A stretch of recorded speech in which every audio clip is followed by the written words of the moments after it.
होती है पूनम, जो अपने चाचा चाची के साथ रहती है। वजह कि इसके पेरेंट्स इस दुनिया में नहीं रहते। पेरेंट्स के मरने के बाद इसे चाचा चाची से पालते हैं, लेकिन इसकी चाची बड़ी ही खड़ूस होती है। वो पूनम से बहुत ही चिढ़ती है। अब उसकी वजह ये होती है कि पूनम जो होती है बड़ी ही खूबसूरत होती है और उसकी बेटी उसके आगे थोड़ी कम नजर आती है। फिर भी दोनों बहनों में बहुत प्यार होता है, लेकिन खड़ूस चाची हमेशा से ही खड़ूस ही रहती है उसके साथ। पूनम के चाचा भी उसे बहुत प्यार करते हैं, अपनी सगी बेटी से ही बढ़कर मानते हैं। मूवी का मेन टॉपिक ये है कि पूनम सारी जिंदगी अपने चाची के प्यार के लिए तरसती रहती है। उसे एक माँ का प्यार कभी नहीं मिलता। जैसे आजकल पाकिस्तान के कई ड्रामों में भी ये दिखाया गया है कि अनाथ होने के बाद, लावारिस होने के बाद क्या हशर होता है। रिश्तेदार सिर्फ फायदा उठाने के लिए होते हैं। हीरो को तो फिर भी तरस आ जाए, लेकिन अपने हक मारने के लिए होते हैं। पूनम के लिए एक रिश्ता आता है जो कि दिल्ली के किसी बिजनेसमैन के बेटे के लिए होता है और हीरो का नाम होता है प्रेम। प्रेम और पूनम दोनों ही एक दूसरे को देखते ही पसंद कर लेते हैं। पूनम जिस तरह मिजाज से शर्मीली होती है, प्रेम भी शर्मीला होता है। रिश्ता पक्का होने पे पूनम के चाचा उन सभी को सोम सरोवर बुलाते हैं। वहाँ वो लोग कुछ दिन घूमते हैं, फिरते हैं, अच्छे से एंजॉय करते हैं और इस बीच पूनम और प्रेम भी एक दूसरे के करीब आने लगते हैं। दोनों की ही अरेंज मैरिज लव में बदल जाती है। वहीं बीच में प्रेम चाइना चला जाता है। वापस आता है तो पूनम को उसके घर वालों समेत पार्टी में बुलाया जाता है। उनके ऑनर में ये पार्टी रखी जाती है, लेकिन उसकी चाची नहीं जाती क्योंकि वो हमेशा पूनम से जलती है। उनकी बेटी छुटकी जब वो वीडियो लगाकर देखती है तो देखती है कि उसे ससुराल वालों ने बहुत ही खूबसूरत सा और महंगा नेकलेस दिया है।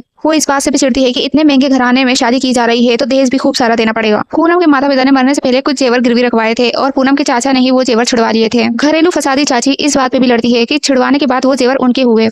अब इस पे पूनम का कोई हक नहीं है, लेकिन पूनम के चाचा कहते हैं कि उनके भैया भाभी की अमानत है और इस पे पूनम का ही हक है। इस बात से वो और भी ज्यादा चिढ़ती है और भी ज्यादा नाराज हो जाती है और कहती है कि अब इस शादी से उसका कोई लेना देना नहीं है। देखते ही देखते शादी का दिन नजदीक आ जाता है। पूनम अपनी चाची के प्यार के लिए बहुत तरसती है। वो चाहती है कि जब वो विदा हो तो वो उसे खुशी खुशी विदा करे, लेकिन उसकी चाची तो शादी के किसी रीत रिवाज में ही शामिल नहीं होती। तभी शादी की तैयारी के बीच जो बम पटाखे जलाए जाते हैं, उनमें से एक पटाखा पूनम के घर के स्टोर रूम में जा लगता है और वहाँ आग लग जाती है। धीरे धीरे वो आग बढ़ने लगती है। घर में इतने लोग आए होते हैं, सब में अफरा तफरी मच जाती है और हलवाई जो खाना बना रहे होते हैं हड़बड़ी में उनसे भी बर्तन गिर जाते हैं, चूल्हा उलट जाता है जिससे आग और फैल जाती है। पूरा घर जलने लगता है। हर कोई दुल्हन का सामान बचाने में लगता है, कोई दुल्हन को बचाता है। पूनम तो बाहर आ जाती है, लेकिन पता चलता है कि छुटकी घर में ही रह गई है। उसकी चाची चिल्लाती है। अपनी चाची की आवाज सुन के पूनम भागी भागी छुटकी के कमरे में जाती है। चारों तरफ आग लगी होती है और पूनम उसे अपना कंबल दे देती है। नीचे उसकी चाची खड़ी ये सब देख रही थी। तभी आग लगा हुआ जंगला पूनम पे गिरता है। वो छुटकी को तो धक्का दे देती है और खुद उसके नीचे आ जाती है। पूनम का शरीर पूरी तरह से झुलस जाता है, जो कि कुछ ही देर में दुल्हन बनने वाली थी। पूनम को जल्दी से हॉस्पिटल में भर्ती कराया जाता है। डॉक्टर बताते हैं कि आधे से ज्यादा शरीर जल चुका है। डॉक्टर तसल्ली देने के बजाय और भी ज्यादा डराता है और कहता है कि ऐसे में तो घर वाले भी साथ छोड़ देते हैं, तो ये बाराती क्या काम आएंगे। उसके चाचा की हिम्मत टूट जाती है। जब वो ऑपरेशन पेपर पे साइन करते हैं, घड़ी की तरफ देखते हैं क्योंकि इसी वक्त उन्हें कन्यादान करना था, लेकिन तभी दूल्हा प्रेम आ जाता है। उन्हें लगता है कि अब पूनम की जो हालत है उस पर वो उसका साथ हरगिज नहीं देगा, लेकिन इसके बिल्कुल ही उलट प्रेम पूनम का साथ देने के लिए आता है। इस मुश्किल घड़ी में उसे सबसे ज्यादा जरूरत प्रेम की ही थी। प्रेम पूनम से मिलने चाहता है और पूनम उसे कहती है कि अब उसे उससे शादी नहीं करनी, क्योंकि अब वो पहले जैसी खूबसूरत नहीं रही। उसका चेहरा छोड़ बाकी शरीर जल चुका था, लेकिन प्रेम का प्यार बिल्कुल सच्चा था। वो उसकी मांग में सिंदूर भरता है, उसी वक्त उसे अपनी पत्नी बनाता है। लेकिन पूनम उसे फिर कहती है कि एक बार चादर हटा के उसे देख ले, तो प्रेम कहता है कि उसका